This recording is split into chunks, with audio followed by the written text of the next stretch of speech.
안녕하세요. 사연을 부탁해입니다. 오늘의 사연을 소개하겠습니다. 결혼을 앞둔 어느 날 엄마가 제게 간절한 목소리로 말을 꺼냈어요. 민영아, 너 이 결혼 꼭 해야겠니? 결혼 2달 남겨놓고 그게 무슨 소리야? 너무나 갑작스런 말에 저도 모르게 목소리가 높아져 있었습니다. 아니 그니깐 세상에 남자가 얼마나 많은데 굳이 결혼을 반대하는 집안이랑 결혼을 하려고 그래. 거기다 니들 궁합도 엄청 안 좋다며. 엄마 설마 한수 씨 어머니 만난 거야? 제 입에서 시어머니 이야기가 나오자마자 엄마의 얼굴이 사색이 되어 있었습니다. 하지만 애써 표정 관리를 하며 엄마가 우겨대기 시작했어요. 아니야, 진짜 안 만났어. 내가 그 사람을 왜 만나겠니? 근데 궁합 얘기는 어떻게 한 건데? 그 얘기는 한수진의 가족들이랑 나만 알고 있는 건데 엄마가 그걸 어떻게 알고 있냐고. 우리 모두 쉬쉬하고 있었는데. 제가 사나운 눈빛으로 엄마를 몰아붙이자 자포자기한 모양으로 엄마가 긴 한숨을 내쉬고 있었어요. 말이 나와서 하는 말인데 니들 궁합이 그렇게나 안 좋다며. 근데 어쩜 우리한테는 말 한마디 안 할 수가 있는 거니? 내가 네 예비 시어머니 얘기 듣고 경기할 뻔했잖니. 거봐, 한수 씨 어머니 만난 거잖아. 네가 지금 그런 말을 할 때가 아니잖아. 니들 둘이 결혼하면 네가 비명 행사를 할 수도 있다는데 그런 소리를 들으면서까지 왜 굳이 결혼을 하려고 하느냐 그 말이야. 비명 행사라는 단어를 말할 때 엄마의 얼굴이 더욱 새하얗게 질려 있었는데요. 엄마의 심정이 이해가 되지 않았던 것은 아니었습니다. 어느 날 갑자기 딸이 비명 행사를 할 수도 있다는 소리를 듣고 어떤 엄마가 아무렇지도 않을 수가 있을까요? 엄마가 너무나 겁에 질려있는 모습이었기에 극기하는 제가 엄마를 달래야만 했어요. 엄마, 그니까 내가 한수 씨 어머니 따로 만나지 말라고 했잖아. 근데 한수 씨 말로는 그거 다 거짓말이래. 그냥 우리 결혼 반대하려고 한수 씨 어머니가 일부러 그러는 거래. 전에도 한수 씨가 사귀던 여자랑 헤어지게 하려고 똑같이 그랬다고 하더라고. 그니까 너무 신경 쓰지 마. 아니 대체 엄마가 돼서 왜 아들 결혼을 막으려고 그 난리라니? 그러게 말이야. 그래서 한수 씨 가족들도 다들 답답해 하더라고. 한수 씨 아버지도 그렇고 누님도 그렇고 한수 씨 어머니랑 무진장 다투고 있는 모양이야. 그니까 엄마도 너무 신경 쓰지 마. 그럼 한수 전 여친이랑도 헤어진 게 한수 어머니 때문에 그런 거란 말이야? 그렇다고 하더라고. 그것 때문에 한수 씨네 발칵 뒤집어지고 난리도 아니었대. 근데 한수 씨 어머니 빼놓고는 다른 가족들은 다 좋은 분들이라 그거 믿고 결혼 결심한 거야. 아버님이랑 누님이랑은 세상에 그런 분들이 없다고 할 정도로 좋은 분들이거든. 그래도 예비 시어머니 자리가 그렇게 반대를 하고 있으니 엄마 입장에선 왜 걱정이 안 되겠니? 아무리 거짓말이라도 그렇지. 네가 비명 행사를 한다는 말을 듣는데 내내 심장이 마구마구 뛰고 손까지 덜덜 떨리더라니까. 그 순간마저도 엄마 손이 미세하게 떨리고 있었다고 해야 할까요? 사실 결혼 전 시어머님은 세상의 모든 이유를 다 갖다 붙여서 우리의 결혼을 반대하고 나섰는데요. 남편의 전 여친과의 결혼을 반대하고 나섰던 적이 있었던지라 가족들 모두 시어머님의 행동에 반감을 갖고 있었습니다. 시어머님의 반대에도 불구하고 결혼을 하겠다고 선포하자 어느 날 시어머님이 저를 억지로 데리고 그 점쟁이를 찾아간 적도 있었어요. 물론 점쟁이는 우리가 결혼을 하면 제가 단명할 것이라는 말을 했고요. 아마도 처음으로 진지하게 결혼을 망설였던 것 같습니다. 다음날 남편을 만나서 시어머님과 점집을 다녀왔다는 사실과 함께 도저히 결혼할 수 없을 것 같다고 통보를 하기도 했거든요. 그날 집에 돌아간 남편이 집안을 쑥대밭으로 만들었다는데요. 그 뒤 남편이 집을 나와버렸고 회사에 휴가까지 낸 채 며칠 동안이나 사라졌었기에 두 집안이 발칵 뒤집어지고 말았습니다. 결국 시아버님이 시어머님을 정신병원에 보내버리겠다는 말까지 하게 되었고 그제야 심각성을 깨달았던 모양으로 더 이상 반대를 하지 않겠다는 시어머님의 다짐을 받고서야 남편이 집으로 들어갔어요. 그런데 한동안 조용하던 시어머님이 이번에는 우리 엄마까지 따로 만나서는 결혼을 시키지 말라는 말을 했다는 말에 온몸에 힘이 빠져나가는 느낌이었어요. 그렇다고 남편에게 또다시 이야기를 했다가는 정말로 시어머님을 정신병원으로 보내버릴 기세였기에 그냥 모른 척하기로 했습니다. 하지만 결혼 후 역시나 어마어마한 일들이 우리를 기다리고 있었는데요. 세상에 이런 일이 또 있을까 싶을 정도였어요. 우선 찜찜한 기분 속에서 결혼식은 잘 끝이 났습니다. 다행이라고 해야 할지 모르겠지만 그 뒤 시어머님은 완전히 포기한 모양으로 어떠한 행동도 하지 않았습니다. 어느 날 집에 놀러온 시누이가 말을 하기도 했으니까요. 올케, 요즘 엄마가 뭐라고 하거나 그러지 않아? 혹시나 우리 몰래 올케 괴롭히고 그러는 거 아니냔 말이야. 아니에요. 결혼 전에는 그러셨는데 같은 분이 맞나 싶을 정도로 너무 잘해주셔서 오히려 눈치가 보일 정도예요. 엄마가 잘해준다고? 혹시 올케 우리 듣기 좋으라고 하는 말 아니야? 아니에요. 얼마 전에는 저만 데리고 가서 진맥까지 짓고는 한약 지어주셨는걸요? 제 입에서 한약이라는 말이 나오자마자 시누이가 들고 있던 치킨을 떨어뜨렸어요. 형님, 왜 그러세요? 아니, 혹시 한약에, 그러니까 그 뭐냐, 안 좋은 것이, 그니까, 시누이도 겁이 났던 모양으로 차마 직설적으로 말을 꺼내지 못한 채 우리 눈치만 보고 있었습니다. 그 모습에 남편이 피식 웃으며 대답을 했어요. 누나, 그렇잖아도 나도 그 생각 안 해본 거 아니야. 근데 한약을 지어준 병원이 유명한 대학 한방병원이었어. 유명 대학 한방병원? 어, 거기 가서 무슨 약재를 썼는지 다 확인해봤어. 근데 그냥 원기 회복하는 그런 보약이라고 하더라고. 그 한의사 말이 시어머니가 며느리 생각을 아주 끔찍하게 한다고 하면서 혹시나 안 좋은 것이 있는지 몇 번이나 확인해봤다고 하더라고. 이런 시어머니는 처음이라 정확하게 기억을 하고 있었대. 엄마가 진짜로 그랬단 말이야? 그렇다니까 한의사한테 무조건 원기 회복하는 그런 걸로 지어달라고 했더나 봐. 아니 올케가 어디 아팠던 것도 아닌데 무슨 원기 회복이야? 시누이가 놀라서 우리 둘을 번갈아 가며 바라보고 있었는데요. 남편이 피식 웃으며 다시 말을 꺼냈어요. 나도 그게 좀 신기하긴 한데 아무래도 이제는 진짜 가족이라고 생각하고 챙기고 싶은 모양인가 봐. 그럼 혹시 그때 그 점쟁이가 했다던 그 말 때문에 그런 건가? 그게 사실이었다는 건가? 순간 시누이 입에서 그 말이 툭 하고 튀어나왔는데요. 남편이 양미간을 잔뜩 찌푸린 채 시누이를 나무랐습니다. 누나, 내가 그 얘기는 두 번 다시 입에 올리지도 말라고 했지. 아, 미안. 그치만 엄마 행동이 뭔가 이상해서 그렇지. 이건 그냥 노파심에서 하는 말인데 혹시 엄마 치매 그런 거 아니겠지? 치매요? 형님, 어머님 아직 한창이신데 치매라니요. 놀란 제가 시누이에게 대묻고 있었는데요. 내가 들어보니 요즘은 나이가 젊은 사람들도 치매에 걸린다고 하더라고. 아니 그렇잖아. 결혼 전에는 두 사람 결혼 못하게 하려고 그 난리를 피우더니만 결혼 후에는 갑자기 보약까지 해주고 그러는 게 아무래도 이상해 보이긴 하잖아. 도대체 엄마가 뭔 생각을 하는지 진짜 모르겠네. 시누이가 고개를 갸우뚱거리며 맥주를 들이키고 있었습니다. 그 모습에 제가 애써 긍정적으로 생각하며 대답을 했고요. 아무래도 이제는 결혼을 했으니까 어머니께서 신경 써주시는 게 아닐까요? 그날 같이 한의원 갔을 때 어머니께서 나쁜 마음을 갖고 계신 게 아닌 거는 확실해 보였거든요. 진심으로 걱정하는 모습이었어요. 그래?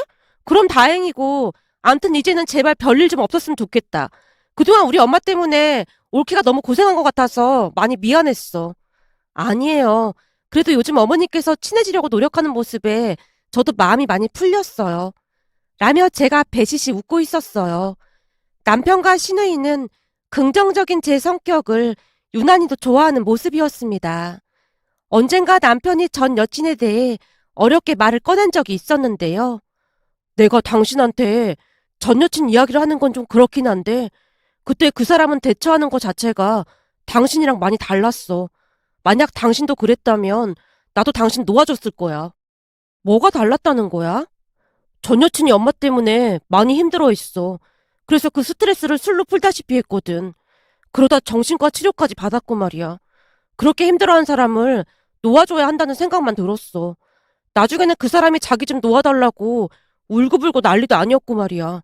근데 당신은 항상 긍정적으로 생각하려고 했고 그런 게 나한테 많은 힘이 됐어. 아마 당신이랑 헤어졌다면 난 다시는 결혼 같은 거 생각도 안 했을 거야. 그래서 당신한테 너무 고맙고 그래. 난 그냥 최대한 이성적으로 생각하려고 노력했을 뿐이야. 어머님이 왜 그러셨을까 이해하려고 노력도 많이 했고 말이야. 근데 그때도 어머님이 궁합이 안 좋다고 헤어지라고 했던 거야? 아니야. 그때는 그냥 막무가내로 헤어지라고 했는데 전 여친이 엄마한테 울고불고 빌고 또 빌고 난리도 아니었어. 빌긴 왜 빌어? 그냥 뭐 결혼하게 해달라고 빌었던 게 아니었을까? 근데도 어머님이 헤어지라고 하셨다고? 난 우리 엄마가 그렇게 냉정한 사람인 줄 진짜 처음 알았잖아. 완전 찬바람이 쌩쌩 불어서는 집안이 떠내려가라 소리를 질러댔는데 진짜 완전 멘붕이 오더라고. 근데 나한테는 소리를 지르거나 그렇진 않았는데. 나도 그게 좀 신기하긴 했어. 당신한테는 오히려 모든 게 끌려다니는 그런 분위기였다고 해야 하나?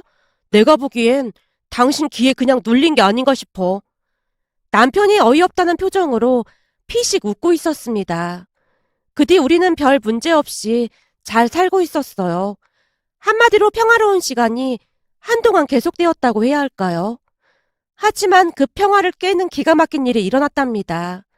그러니까 그날은 퇴근하고 집에 들어가기 위해 문을 열고 있었는데요. 그때 마침 옆집 할머니도 외출을 했다가 집에 돌아오는 모양으로 저를 보자마자 조용히 물었어요. 세댁, 혹시 요즘 집에 무슨 일이 있는 거야? 네? 무슨 일이라니요? 아무 일도 없는데요? 제가 놀란 토끼눈이 된 채 옆집 할머니를 바라보고 있었는데요. 그 순간 할머니가 두 번째 손가락을 치켜들더니 살며시 문 위를 가리키고 있었어요. 그 모습에 저도 모르게 할머니의 두 번째 손가락을 따라 시선을 옮겼고 곧 기가 막힌 광경에 너무나 놀라 입을 틀어막다가는 외쳤습니다. 아니 저게 뭐예요? 그럼 새댁도 몰랐다는 말이구만. 저게 어제 저녁부터인가? 저게 딱 붙어있지 뭐야. 그래서 우리 영감이랑 나는 액을 막아주는 그런 부적인가 해서 물어본 거야. 우리는 성당을 다니다 보니 부적 저런 거 보면 조금 소름이 끼치고 그래서 말이야. 저희도 부적 그런 거 안 믿거든요. 근데 누가 붙여놨을까요? 저는 부적을 이렇게 가까이서 보는 것도 처음이에요. 그렇구만. 내내 없다가 난데없이 저렇게 붙어있으니 우리도 좀 이상하긴 했어. 근데 누가 몰래 붙여놓고 간 거라면 확인을 좀 해보는 게 어떨까 싶어. 부적이라고 해서 다 좋은 부적만 있는 건 아닐 거거든. 참 그러고 보니 어제 새댁 시어머니가 집에 다녀간 것 같던데 시어머니한테 한번 물어보던지. 누가 반찬을 바리바리 들고 왔길래 내가 누구냐고 물었더니 새댁 시어머니라고 하는 것 같더구만. 혹시나 시어머니가 붙여놓은 건지도 모르니 한번 물어봐. 내가 보기엔 새댁 시어머니가 그렇게 악한 사람은 아닌 것 같던데 혹시 뭐가 걱정돼서 붙여놓은 것인지도 모르니까 말이야. 네, 감사합니다. 제가 허리 숙여 인사를 하고 문에 붙여져 있던 부적 사진을 찍어서는 시어머님께 문자로 물어봤습니다. 하지만 시어머님은 펄쩍펄쩍 뛰면서 전혀 모르는 일이라는 말만을 할 뿐이었어요. 오히려 다음날 시어머님이 제게 전화까지 해서는 부적을 당장 떼라는 말까지 했습니다. 너 퇴근하고 나면 그 부적 당장 떼라. 내가 보살님한테 가서 사진 보여주면서 물어봤는데 그 부적이 아주 안 좋은 부적이라고 하더구나. 어머님, 제가 어머님을 의심해서 그러는 건 아닌데요. 진짜로 어머님이 붙인 게 아니라는 말씀이신 거죠? 내가 미쳤니? 아들 며느리 사는 집에 그따위 부적이나 붙이고 있고. 그렇죠. 그럴 리가 없겠죠. 당연하지.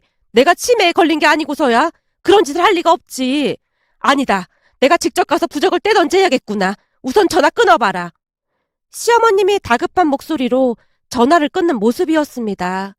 그리고 잠시 후 시어머님이 문에 붙어있던 부적을 떼서는 불에 태우는 모습까지 사진을 찍어서 문자로 보내왔기에 시어머님은 아닌 것 같다며 남편과 문자를 주고받기까지 했습니다. 그런데 문제는 다음날 퇴근을 하다가 또다시 기겁을 할 수밖에 없었는데요. 세상에나 그 똑같은 자리에 또다시 부적이 붙어있는 게 아니겠어요. 너무나 놀란 나머지 손까지 벌벌 떨며 서 있었고 인기척에 밖으로 나온 할머니가 제게 다시 물었습니다. 어제 보니 새댁 시어머니가 부적을 떼고 고무장갑까지 끼고는 문까지 닦고 있는 걸 내가 분명히 봤거든. 근데 마트에 다녀오다 보니 그게 또 붙어있지 뭐야. 참 귀신이 고칼 노릇이네. 저기 죄송한데 우리 시어머니께서 부적 떼는 모습 분명히 보신 거죠? 보다마다 누가 이따위 짓을 했는지 걸리면 가만 안 둘 거라고 막 화까지 내면서 부적을 떼고 있어서 내가 나와서 보기까지 했다니까. 근데 그렇게까지 한 양반이 또다시 부적을 붙였을 리가 없잖아. 옆집 할머니께서 알 수 없는 말만을 하고는 집 안으로 들어갔습니다. 그 뒤부터 저는 신경쇠약에 걸릴 지경이었는데요. 그도 그럴 수밖에 없었던 것이 부적을 떼기 무섭게 누군가 부적을 다시 붙이곤 했거든요. 우리 집이 1층에 있었기에 관리실에 가서 CCTV를 확인하기도 했지만 옷을 워낙 두껍게 입고 있기도 했고 마스크에 모자까지 깊게 눌러 쓰고 있어서 누군지 알 수가 없었어요. 그런데 CCTV를 확인하던 남편의 눈빛이 잠시 흔들리고 있었는데요. 잠시 후 집에 돌아온 남편이 물을 벌컥벌컥 마시다가는 조용히 입을 열었어요. 저기, 그 사람이 입고 있던 옷이 엄마가 입던 점퍼랑 비슷해 보여. 뭐? 어머님 거랑? 그럼 설마 어머니께서 그러셨다는 거야? 아직 확실하진 않지만 내가 내일 본가에 가서 그 점퍼가 집에 있는지 확인해 볼게. 근데 아무래도 엄마가 그런 것 같아. 당신한테는 정말 너무 미안해. 아니야. 아직 확실한 거 아니니까 우선 확실하게 확인부터 해보자. 라며 제가 오히려 남편을 위로하고 있었는데요. 남편의 눈에서 금방이라도 눈물이 떨어질 것만 같았거든요. 다음날 남편을 따라 본가로 갔고 우리를 보자마자 시어머님이 걱정스레 물었어요. 혹시 그 부적 오늘도 붙어 있었니? 오늘도 붙어 있었는지 아닌지는 엄마가 더 잘 알 거 아니야. 아니 그게 무슨 말이야. 내가 잘 알다니. 시어머님이 영문을 모르겠다는 표정으로 묻고 있었지만 대꾸도 하지 않고 남편이 안방으로 들어가서 장롱을 확인하기 시작했어요. 그 모습에 시어머님이 기겁을 한 채 물었습니다. 아니 갑자기 찾아와서 장롱을 왜 뒤지고 난리야. 여기 있네. 봐봐. 그동안 엄마가 부적 붙인 거지? 뭐? 부적을 내가 붙이다니. 그게 무슨 말이야? 왜 모르는 척이야? 엄마가 이 점퍼 입고 와서 부적 붙였잖아. 우리가 CCTV 확인해봤더니 이 색깔 점퍼 입고 붙이는 게 딱 보였구만. 뭐? 그럼 네 말은 내가 니들 집 현관문에다가 저주 부적이라도 붙였다 그 말인 거야? 이제야 실토하는구만. 엄마 대체 멀쩡히 잘 살고 있는 우리한테 왜 그러는 거야? 글쎄 나 아니라니까. 진짜 아니야. 어떤 엄마가 자식이 살고 있는 문에다가 그따위 부적을 붙여놓겠어. 니들 진짜 너무하는 거 아니니? 정말 억울했던 모양으로 시어머님이 얼굴까지 감싸고는 눈물을 흘리고 있었어요. 그 모습에 제 마음이 약해질 수밖에 없었기에 제가 남편을 말렸습니다. 여보, 옷 색깔이 비슷하긴 한데 아직 확실한 건 아니잖아. 그니까 제발 진정 좀 해. 엄마 진짜 아니라는 거야? 맹세할 수 있어? 진짜 아니라니까. 뭘 걸고 맹세할까? 내 전부를 걸고 맹세할 수 있어. 시어머님이 너무나 완강하게 나오고 있었기에 오히려 우리가 큰 실수를 한 것만 같아 몸둘 바를 모를 정도였어요. 결국 우리는 시어머님께 사과를 드린 뒤 집으로 돌아왔는데요. 그 뒤 며칠 동안은 부적이 붙어있지 않았기에 다행이라는 생각을 한 채 지냈습니다. 그렇게 며칠이나 지났을까요? 그날은 옷장 안에서 옷을 찾기 위해 제가 옷장을 뒤지고 있었는데요. 안쪽 구석에 처음 보는 작은 상자 하나가 보였습니다. 워낙 작은 상자였기에 자세히 확인하지 않으면 눈에 띄지도 않는 그런 상자였습니다. 상자를 보자마자 이상한 생각이 들어 상자를 열어봤는데요. 그 안에 또다시 부적이 들어있는 게 아니겠어요? 그때쯤 부적만 보면 심장이 마구마구 뛰었기에 부적을 보자마자 제가 비명을 질러댔고 곧이어 남편이 뛰어들어와서는 바닥에 떨어져 있는 부적을 보며 물었어요. 뭐야, 또 부적이야? 이건 어디서 난 거야? 옷 좀 찾으려고 구석구석 뒤지고 있었는데 이 상자가 들어있었어. 이젠 부적만 봐도 손이 덜덜 떨릴 정도야. 그러게 내가 그랬잖아. 엄마가 분명하다고. 남편이 부적을 마구마구 구겨대더니 시어머니께 전화를 걸었는데요. 시어머님이 너무나 아무렇지도 않게 대답을 했어요. 엄마, 우리 집 옷장에서 또 부적이 발견됐는데 설마 이것도 모르는 일이라고 할 거야? 그 부적이 며느리 기운을 푹 돋아주는 그런 부적이야. 그니까 잘 넣어둬. 엄마, 우리가 부적 때문에 얼마나 스트레스를 받고 있는 줄 알면서 어떻게 이럴 수가 있어? 사실대로 말해봐. 현관문에 붙어있던 부적도 엄마가 그런 거지. 아니라니까. 그건 내가 한 게 절대 아니야. 시어머님이 버럭하는 소리가 고스란히 들려오고 있었어요. 그날 시어머님은 같은 말만을 반복했는데요. 그러니까 한마디로 우리 집 옷장 안에 있던 부적은 제 기운을 북돋아주는 부적이 확실했지만 문 밖에 붙어있던 부적은 당신이 붙여놓은 게 아니라는 말만을 계속해서 반복할 뿐이었어요. 하지만 우리는 시어머님을 믿을 수가 없었습니다. 그 상황에서 어느 누가 시어머님의 말을 믿을 수가 있겠습니까? 그렇게 며칠이 더 지나갔을까요? 회사에서 일을 하고 있는데 전화벨이 울려대서 받았더니 옆집 할머니였어요. 뒤숭숭한 일들이 많다 보니 옆집 할머니와 전화번호를 주고받았었거든요. 그런데 그날 할머니께서 충격적인 말을 꺼냈습니다. 세댁, 우리 영감이랑 내가 그 범인을 잡았어. 네? 그게 무슨 말씀이세요? 범인을 잡다니요. 우리도 그 부적 때문에 영 찜찜해서 마음이 어찌나 불편했는지 몰라. 그래서 우리 영감이랑 내가 비상대기조를 해서 범인이 자주 출근했던 시간에 인터폰을 통해 내내 밖을 내다보고 있었거든. 아니 힘드셨을 텐데 뭐하러 그러셨어요. 그렇잖아도 우리도 방법을 알아보고 있었거든요. 근데 우리 시어머님이 범인인 것 같아서 이러지도 저러지도 못하고 있었어요. 제가 근심 가득한 목소리로 말을 하고 있었는데요. 옆집 할머니께서 기가 막힌 말을 꺼내셨어요. 뭔 소리를 하는 거야? 시댁 시어머니라니. 우리가 교대로 인터폰으로 밖을 확인하고 있었는데 어떤 여자가 새댁네 집 앞에서 어슬렁거리고 있길래 우리 영감이 막대걸레까지 들고 튀어나갔더니 역시나 부적을 붙이고 있지 뭐야. 근데 이 여자가 우리 영감을 보자마자 그 자리에서 토끼더라 그 말이야. 그래서 영감이 막 소리를 지르면서 그 여자 뒤를 쫓아갔는데 라며 옆집 할머니께서 자세히 말을 해줬는데요. 젊은 여자가 부적을 붙이고 있는 모습에 할아버지께서 도둑이야! 도둑이야! 라고 소리를 지르며 한 손에는 막대걸레까지 들고는 그 여자 뒤를 쫓았답니다. 그런데 너무나 당황했던 나머지 냅다 도망을 가다가는 여자가 도중에 철퍼덕하고 넘어졌다고 하네요. 그런 여자를 경비 아저씨와 할아버지가 잡았고 말이죠. 잡히자마자 여자가 싹싹 빌어대더랍니다. 그냥 장난이었습니다. 제발 경찰에 신고나 하지 말아주세요. 당신 대체 왜 남의 집 문에다가 부적을 붙인 거야? 당신 때문에 우리 아파트 사람들이 다들 얼마나 심란했는 줄 알기나 해? 경찰서 가기 싫으면 우선 이름하고 전화번호 대. 우리도 알고는 있어야 하니까. 경비 아저씨가 경찰에 신고한다고 그 여자에게 다그치자 어쩔 수 없다는 듯이 쭈뼛쭈뼛 신분증을 보여주더랍니다. 그렇게 여자의 신분과 연락처를 확인한 뒤 우선은 돌려보냈다는데요. 경찰에 신고를 하자니 피해 당사자가 아니기도 했고 부적을 붙였다고 신고를 하기가 조금 애매했던 모양으로 우선 우리한테 연락을 한 것 같았어요. 한참을 설명하던 할머니께서 제게 물었습니다. 혹시 새댁 말이야? 김은이라고 알아?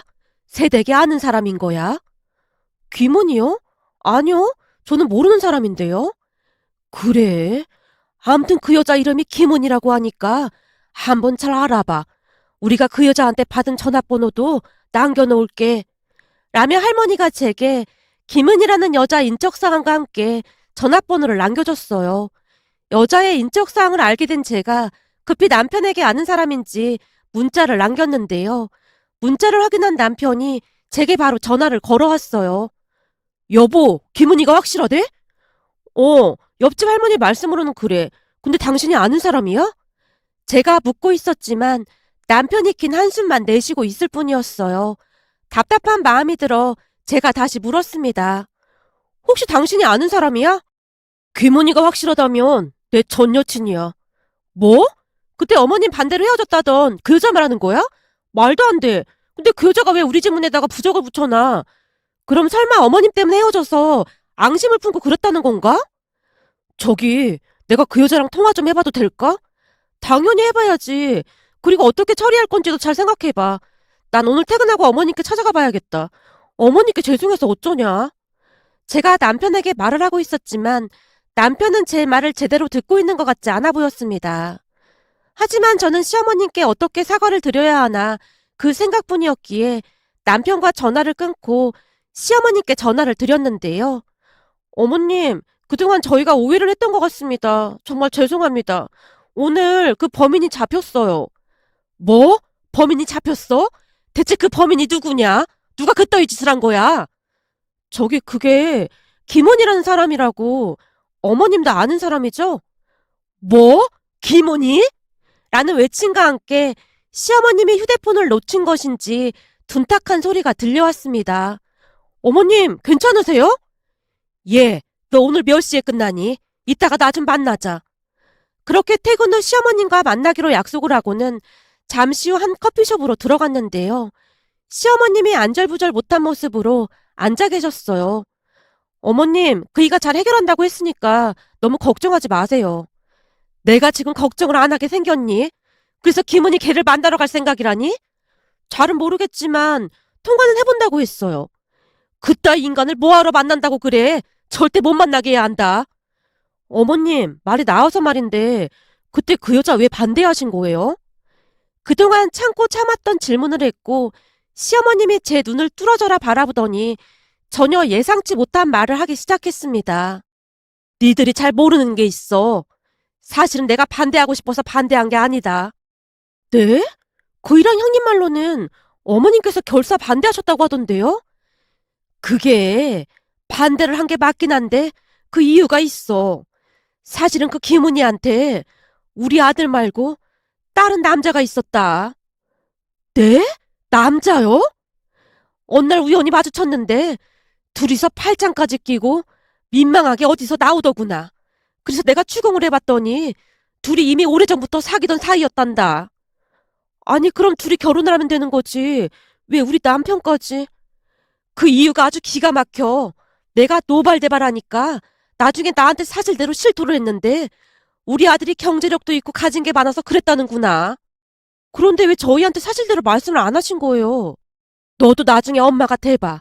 그렇게 죽고 못 살던 여자한테 다른 남자가 있다고 하면 우리 아들이 얼마나 상처를 받겠니? 너도 알다시피 우리 아들이 많이 예민하잖니? 그래서 그 사실만은 숨기고 싶었던 거야. 그래서 궁합 얘기까지 하면서 반대를 하신 거예요? 사실 둘이 결혼 전에 궁합을 봤었는데 보살님이 하는 말이 여자가 끼가 엄청 많다고 했었다. 그 말이 맞을 줄 누가 알았겠니? 그치만 궁합만으로 반대할 생각은 없었다. 그 모든 잘못은 걔가 한 거야. 생각해봐라. 다른 남자가 있는 거 뻔히 알면서 우리 아들이랑 결혼을 어떻게 시키겠니? 너무나 충격적인 진실 앞에서 제 말문이 막히고 말았는데요. 그 순간 한 가지가 더 궁금해지기 시작했습니다. 어머님, 그럼 혹시 저를 반대한 이유도 알 수 있을까요? 그거야 내가 몇 번이나 말했잖니. 니들 결혼하면 너한테 안 좋다고 했다니까. 사실 그 전까지는 궁합 그런 거 그냥 재미로 보고 말았는데 그 보살님이 하는 말이 딱 들어맞은 뒤로 나도 모르게 빠져들게 됐다. 이게 다 김은희 그것 때문이야. 내가 그때 받은 충격을 생각하면 지금도 치가 떨린다. 시어머님이 앞에 있던 음료수를 벌컥벌컥 들이키고 있었습니다. 그럼 그 보살이 진짜로 제가 비명 행사한다 그래서 그런 거예요? 그렇다니까. 너도 생각해봐라. 그때 김은희 일도 딱 맞췄던 그 보살님이 니들 둘이 결혼하면 우리 아들이 네 길을 다 가져간다고 하는데 그 소리 듣는 내 마음이 어떻겠니? 그럼 저희 집 옷장 안에 있던 부적도 그래서 넣어주셨던 거예요? 그래. 그 부적이 있으면 조금이나마 너한테 기운을 북돋아준다고 하길래 내가 엄청 비싼 돈 주고 그 부적 쓴 거야. 근데 그걸 냅다 버려서 어찌나 속이 상하던지. 시어머님이 안타까운 표정으로 다시 음료수를 들이키고 있었는데요. 그제서야 모든 사실들이 밝혀졌기에 황당하기도 하고 맥이 풀리기도 했습니다. 결혼을 하고 난 뒤 바로 한약을 해주신 이유도 알겠더라고요. 그렇게 남편에게 모든 진실을 털어놨고 말을 듣던 남편이 많이 놀란 듯 해보였습니다. 난 그런 줄도 모르고 엄마만 원망했던 거네. 당신 입장에서는 그럴 수밖에 없었던 거잖아. 근데 어머님 입장도 이해가 되긴 하더라고. 역시나 자식을 생각하는 엄마 마음은 감히 따라갈 수가 없네. 근데 김은이랑 통화는 해본 거야? 김은이 그 여자 진짜 악질 중에 악질이야. 시종일관 우리 엄마한테 앙심 품고 그랬다고 했거든. 어머님이 김은이한테 그랬다고 하더라고. 당신한테 절대 남자 있다는 거 말하지 말아달라고. 한마디로 그걸 빌미로 어머님이랑 당신 협박한 거나 마찬가지야. 제 말에 남편이 온몸을 부들부들 떨고 있었습니다. 다음날 남편이 김은희 어머니란 사람과 통화를 해서는 모든 사실을 다 말을 했습니다. 김은희 어머니가 놀란 채 몇 번이나 사과를 했다고 하네요. 저기 정말 미안하네. 우리 은희가 자네랑 헤어지고 난 뒤 정신이 좀 오락가락하네. 사실 그 만나던 남자가 자네랑 헤어진 거 알고 돈 나올 구석이 없는 것 같아 보였던지 돈까지 싹 다 가지고 날랐거든. 그 바람에 우울증까지 걸려서 한동안 치료받고 난리도 아니었네. 근데 자네가 결혼한다는 소식을 듣고 오더니 상태가 더 안 좋아졌어. 그래서 병원에 가서 잘 치료받도록 하고 있었는데 그러고 있는 줄은 진짜 몰랐네. 앞으로는 우리가 절대 못 가게 할 테니까 제발 한 번만 용서해주면 안 되겠나? 지금 우리 은희가 정신이 온전치가 않거든. 이라며 그동안 있었던 이야기를 자세하게 해주더랍니다. 그 뒤 김은희가 사실대로 실토를 했다는데요. 우리 시댁 위치를 알고 있었던지라 시댁 근처에 숨어 있다가는 우리 시어머님을 미행해서 우리 집 위치까지 알아냈다고 하네요. 그런데 김은희가 얼마나 치밀했느냐 하면 말이죠. 우리 시어머님과 비슷한 옷까지 사서 입고는 그런 짓을 했다고 합니다. 그 말에 우리 모두 소름이 끼칠 정도였답니다. 결국 김은희 가족들이 김은희를 정신병원에 입원시켰다고 들었습니다. 그리고 너무나 무서웠던 나머지 우리는 다시 이사까지 했고요. 이사를 하면서 옆집 할머니 할아버지께 선물을 드리고 왔는데요. 그새 정이 많이 들었던 것인지 두 분 다 너무나 서운해하셨습니다. 그렇게 시어머님과의 모든 오해를 풀 수가 있었답니다. 시어머님도 엄연한 피해자였던 것이 김은희로 인해 너무나 큰 충격을 받았던지라 감히 그 충격을 가늠할 수가 없을 정도였다고 했으니까요. 그 뒤 우리는 다른 유명한 사주 전문가를 찾아가서 다시 궁합을 봤는데요. 우리 부부가 아주 천생연분으로 잘 살 거라는 분도 있었고 궁합을 봐주는 사람마다 조금씩 말이 달랐습니다. 그제서야 안심이 된다는 듯이 시어머님이 조용히 말을 꺼냈어요. 내가 그 김은희 때문에 정신이 반쯤 나가서 무당 말을 너무 많이 믿었던 것 같구나. 어쩜 가는 곳마다 궁합이 다 다를 수가 있어? 그래도 가는 곳마다 제가 비명 행사한다는 말은 없었잖아요. 내가 그 얘기 듣고 얼마나 심장이 뛰었는지 니들은 모를 거야. 그래서 정 같은 거 너무 맹신하지 말라고 하잖아요. 진작에 몇 군데 더 다녀볼 것을 그동안 마음고생한 거 생각하면 아직도 잠이 안 와. 그제서야 시어머님이 수줍게 미소 짓고 있었습니다. 그 뒤 우리는 엄마와 딸처럼 아주 잘 지내고 있답니다. 얼마 전에는 제가 시부모님 보약을 지어드리려 다녀왔었는데요. 세상에 이런 일이 또 있을까 싶어서 이렇게 사연 보내봅니다. 오늘의 사연은 여기까지였습니다. 즐겁게 보셨다면 구독, 좋아요 부탁드립니다. 고맙습니다.